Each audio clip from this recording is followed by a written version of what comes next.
നമസ്കാരം.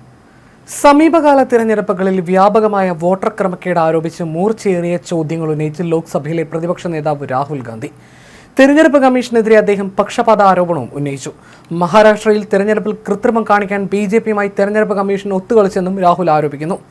മഹാരാഷ്ട്ര, ഹരിയാന, മധ്യപ്രദേശ് സംസ്ഥാനങ്ങളിലെ തെരഞ്ഞെടുപ്പുകളാണ് രാഹുൽ പരാമർശിച്ചത്.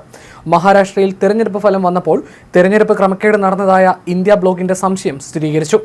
രാഹുലിന്റെ മുഖ്യ ആരോപണങ്ങൾ ഇവയൊക്കെയാണ്. മഹാരാഷ്ട്ര തെരഞ്ഞെടുപ്പിൽ 5 മാസത്തിനിടെ വൻതോതിൽ വോട്ടർമാരെ ചേർത്തു. 1 കോടി പുതിയ വോട്ടർമാരെ ചേർത്തു. കമ്മീഷൻ വോട്ടർ പട്ടിക നൽകിയില്ല. CCTV ദൃശ്യങ്ങൾ ലഭിക്കാതിരിക്കാൻ നിയമങ്ങൾ മാറ്റി. കമ്മീഷൻ BJPയുമായി ചേർന്ന് വോട്ട് മോഷ്ടിക്കുന്നു. വോട്ടർ പട്ടികയിലെ ഓരോ ചിത്രവും പേരും പരിശോധിച്ചു. കടലാസ് രേഖകൾ പരിശോധിച്ചു. മഹാരാഷ്ട്രയിൽ പുതിയ വോട്ടർമാരുടെ എണ്ണം ആകെ ജനസംഖ്യയെ കവിയുന്ന അത്ഭുതകരമായ സാഹചര്യമുണ്ടായി. കമ്മീഷൻ BJPയുമായി ചേർന്ന് വോട്ട് മോഷ്ടിക്കുകയാണ്. മഹാരാഷ്ട്രയിൽ 40 ലക്ഷം ദുരൂഹ വോട്ടർമാരുണ്ടായിരുന്നു. അവിടെ അസാധാരണ പോളിംഗാണ് നടന്നത്.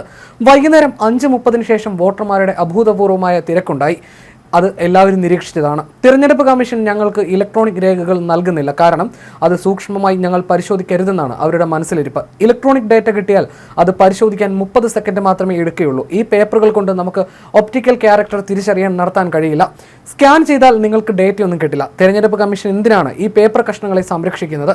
മെഷീൻ കൊണ്ട് വായിക്കാൻ കഴിയാത്ത പേപ്പറുകൾ കമ്മീഷൻ മനഃപൂർവ്വം നൽകുന്നതാണ്. വോട്ടർ പട്ടികയിലെ ഓരോ ചിത്രവും പേരും വിവരങ്ങളും വിശദമായി പരിശോധിച്ചു. സോഫ്റ്റ് കോപ്പി തരാത്തതിനാൽ കടലാസ് രേഖകൾ പരിശോധിച്ചുവെന്നും സെക്കൻഡുകൾ കൊണ്ട് രേഖ പരിശോധിക്കുന്നത് 6 മാസം വേണ്ടി വന്നുവെന്നും രാഹുൽ ഗാന്ധി പറഞ്ഞു. മഹാരാഷ്ട്രയിൽ ലോക്സഭ, വിധാൻസഭ തിരഞ്ഞെടുപ്പിനും ഇടയിൽ 1 കോടി പുതിയ വോട്ടർമാർ പട്ടികയിൽ പ്രത്യക്ഷപ്പെട്ടതായി രാഹുൽ ആരോപിച്ചു. ഇന്ത്യ ബ്ലോക്ക് ഈ വിഷയം ഉന്നയിച്ചപ്പോൾ കമ്മീഷന്റെ ഭാഗത്തു നിന്ന് പ്രതികരണമൊന്നും ഇല്ലായിരുന്നു. CCTV ദൃശ്യങ്ങൾ 45 ദിവസങ്ങൾ കഴിഞ്ഞപ്പോൾ നശിപ്പിച്ചു. ഇതിനായി കമ്മീഷൻ നയം മാറ്റി. കർണാടകയിൽ മാത്രമല്ല, രാജ്യത്തെ ഓരോ വോട്ടർ പട്ടികയിലും ഇതാണ് സംഭവിക്കുന്നത്. ഇന്ത്യൻ ഭരണഘടനയ്ക്കും ഇന്ത്യൻ പതാകയ്ക്കും എതിരായ കുറ്റകൃത്യമാണിത്. കർണാടകയിൽ ലോക്സഭാ തെരഞ്ഞെടുപ്പിൽ പ്രതീക്ഷിച്ചത് 16 സീറ്റായിരുന്നു. കോൺഗ്രസിന് കിട്ടിയത് 9 സീറ്റ് മാത്രം. ഒരു ലോക്സഭാ സീറ്റിലെ ഒരു നിയമസഭാ സീറ്റ് പരിശോധിച്ചു. മഹാദേവ്പുര മണ്ഡലത്തിലെ വോട്ടർ പട്ടികയാണ് പരിശോധിച്ചത്. 6.5 വോട്ടർമാരിൽ 1,250,000 വോട്ടുകൾ മോഷ്ടിച്ചുവെന്ന് മനസ്സിലായി. 11,000 വോട്ടർമാർ പല ബൂത്തുകളിൽ പലതവണ വോട്ട് ചെയ്തു. 1,00,000 വ്യാജ വോട്ടർമാർ, വ്യാജ മേൽവിലാസം തുടങ്ങിയ ക്രമക്കേടുകൾ കോൺഗ്രസ് ഗവേഷണത്തിൽ കണ്ടെത്തി. ഇവിടെ BJP ജയിച്ചത് 32,707 വോട്ടുകൾക്കാണ്. CCTV ഫുട്ടേജും വോട്ടർ പട്ടികയുമാണ് കുറ്റകൃത്യത്തിന് തെളിവ്. അത് നശിപ്പിക്കാനുള്ള തിരക്കിലാണ് തിരഞ്ഞെടുപ്പ് കമ്മീഷനെന്നും രാഹുൽ ആരോപിക്കുന്നു. എക്സിറ്റ് പോളിൽ നിന്നും പലയിടത്തും ഫലം വ്യത്യസ്തമാണ്. അസാധാരണ ഫലങ്ങൾ ഉണ്ടാകുന്നതിൽ പൊതുജനത്തിന് സംശയമുണ്ട്. സർക്കാരിനെതിരെ സ്വാഭാവികമായും ഭരണവിരുദ്ധ വികാരം ഉണ്ടാകും. അങ്ങനെയുള്ള സ്ഥലങ്ങളിൽ പോലും BJPക്ക് ഭരണവിരുദ്ധ വികാരം അനുഭവിക്കേണ്ടി വരുന്നില്ല.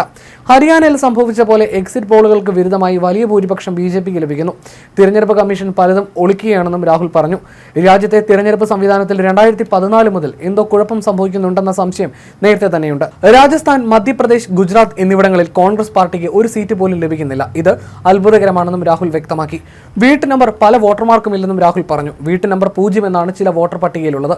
80 പേരുള്ള കുടുംബം ഒരു മുറിയിൽ കഴിയുന്നതായി വോട്ടർ പട്ടികയിലെ വിലാസത്തിലുണ്ട്. മറ്റൊരു മുറിയിൽ 46 പേർ കഴിയുന്നതായിട്ടാണ് രേഖകൾ. പരിശോധിച്ചപ്പോൾ ഇവിടെയെങ്ങും ആളുകളെ കണ്ടെത്താനായില്ല. ആർക്കും ഇവരെ അറിയില്ല. 40,009 തെറ്റായ മേൽവിലാസങ്ങൾ കോൺഗ്രസ് അന്വേഷണത്തിൽ കണ്ടെത്തി. തെരഞ്ഞെടുപ്പ് കമ്മീഷന്റെ ചില പട്ടികകളിൽ വോട്ടർമാരുടെ ഫോട്ടോ ഇല്ല. വളരെ ചെറിയ രീതിയിൽ തിരിച്ചറിയാനാകാത്ത ഫോട്ടോ കൊടുത്ത ലിസ്റ്റുകളുമുണ്ടെന്നും രാഹുൽ പറയുന്നു.